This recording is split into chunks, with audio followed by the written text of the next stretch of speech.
এই ছেলে, এই এই তুমি সাঁতার পারো? হ্যাঁ, তুমি সাঁতার পারো? হ্যাঁ, তো সাঁতার না ফলে পানি নিতে এসে কেন? সাঁতার পারো? তো সাঁতার না পারে আসছো কেন এখানে? অভিভাবকদের অসাবধানতার কারণেই বাচ্চাদের দুর্ঘটনা ঘটে।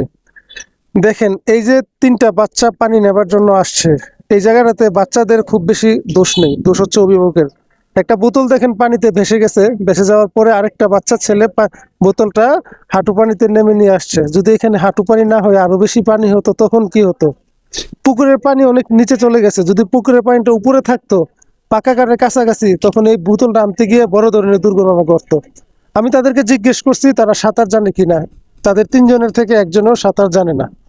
এখন অভিভাবকরা এই জায়গাটায় সর্বোচ্চ খামখেয়ালি করছে। অভিভাবকদের খামখেয়ালির কারণে এই বাচ্চাগুলোর বড় ধরনের দুর্ঘটনা ঘটলে পারতো। দেখেন, তাদেরকে যে বোতলগুলো দিয়ে পাঠাইছে প্রত্যেকটাতে 5 লিটার করে পানি ধরে। আচ্ছা, এই বাচ্চারা কি 5 লিটার পানি বহন করার উপযুক্ত হয়েছে?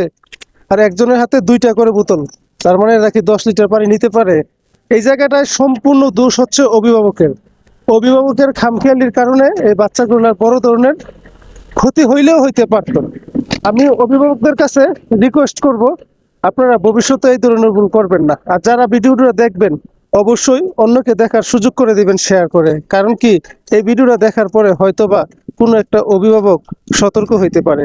কারণ আমরা সোশ্যাল মিডিয়াতে এরকম দুর্ঘটনা অনেক দেখি যে বাচ্চারা পানিতে ডুবে মারা যায়।